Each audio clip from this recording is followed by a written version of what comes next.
चमारों से नफरत करने वाले राम भद्राचार्य की पूरी जन्म कुंडली। राम भद्राचार्य के किस चेले ने किया शिष्य से गलत काम? कब राम भद्राचार्य के खिलाफ थाने में दर्ज हुआ मुकदमा? राम भद्राचार्य यूं तो अपने आप को जगत गुरु कहते हैं, लेकिन असल में उनके दिमाग में चमारों, पिछड़ों और वंचित वर्गों के लिए बहुत नफरत भरी है। जो राम जी को नहीं भजता वो चारों वर्णों चमार है। वो राम को भजने वाला उत्तम और चाम को भजने वाला नीच। एगो स्वामी जी का तात्पर्य। आज हम आपको इस कथित जगत गुरु राम भद्राचार्य की पूरी जन्म कुंडली बताने वाले हैं। कब किसके बारे में इन्होंने अनाप शनाप बोला, कब इनके खिलाफ थाने में दर्ज हुई शिकायत, इनके किस उत्तराधिकारी पर लगा शिष्य के साथ गलत काम करने का आरोप। सबसे पहले आपको बताते हैं कि राम भद्राचार्य आखिर हैं कौन। राम भद्राचार्य का असली नाम गिरधर है और वह यूपी के जौनपुर में पैदा हुए थे। 1950 में जन्मे राम भद्राचार्य का जन्म सरयू पारीण ब्राह्मण परिवार में हुआ था और वो खुद को श्रेष्ठ ब्राह्मण मानते हैं। वो ये भी कह चुके हैं कि चौबे, पाठक, त्रिगुणाइन और दीक्षित ब्राह्मण नीच होते हैं। जो नीच ब्राह्मणों, अधम ब्राह्मणों की चर्चा चलाई गई। हमारे यहाँ कुछ ब्राह्मण सरयू पारीणों में अच्छे नहीं माने, उनके यहाँ ऊंचे कुल के लोग अपनी बेटी नहीं देते। उपाध्याय और चौबे, त्रिगुणाइत, दीक्षित और पाठक। जब राम भद्राचार्य यानी गिरधर 2 साल के थे तब उन्हें ट्रेकोमा हो गया और उनकी आंखों की रोशनी चली गई। फिलहाल राम भद्राचार्य दृष्टिबाधित हैं, यानी वो देख नहीं सकते। बागेश्वर धाम के पीठाधीश्वर पंडित धीरेन्द्र कृष्ण शास्त्री राम भद्राचार्य के ही शिष्य हैं। धीरेन्द्र शास्त्री पर जब विवाद बढ़ा था तो राम भद्राचार्य ने उनका बचाव किया था। उन्होंने कहा था कि कुछ लोग धीरेन्द्र शास्त्री को बदनाम करने की कोशिशों में जुटे हैं। राम भद्राचार्य के ही एक शिष्य पर तो बेहद गंभीर आरोप लग चुके हैं। राम भद्राचार्य के उत्तराधिकारी आचार्य रामचंद्र दास पर मिर्जापुर में एक शिष्य के साथ गलत काम करने के आरोप में केस दर्ज हो चुका है। अब आप अंदाजा लगा लीजिए कि कैसे कैसे लोग राम भद्राचार्य के शिष्य हैं।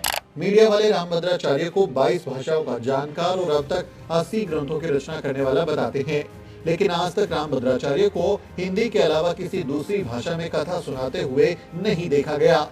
ऐसे में इन सभी दावों पर गंभीर सवाल खड़े होते हैं।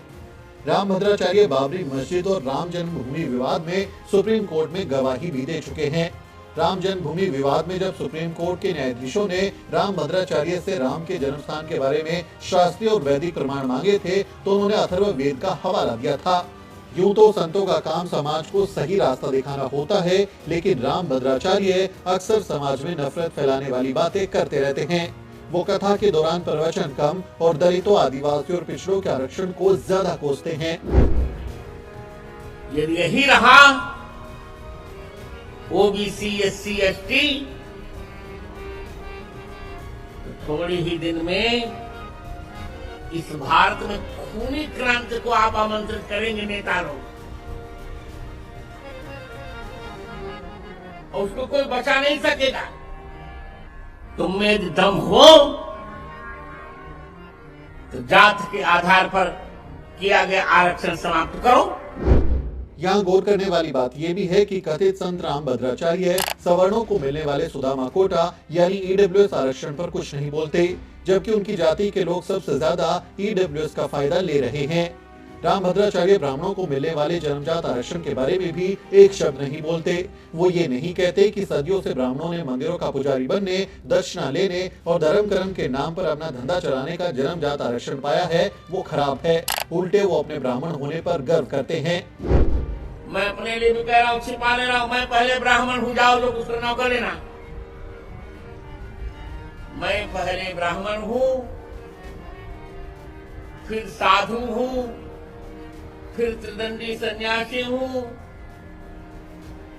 फिर एक संप्रदाय का सर्वमान्य आचार्य जगत गुरु रामानंद आचार्य। चलो।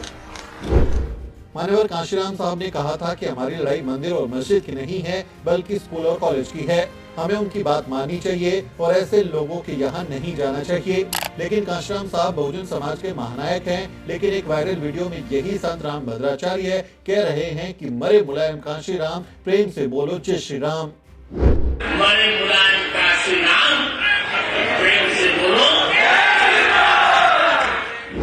इस बयान के बाद राम भद्राचार्य पर केस भी दर्ज हुआ था, लेकिन उन्हें गिरफ्तार नहीं किया गया क्योंकि राम भद्राचार्य को बड़े बड़े नेताओं का संरक्षण हासिल है।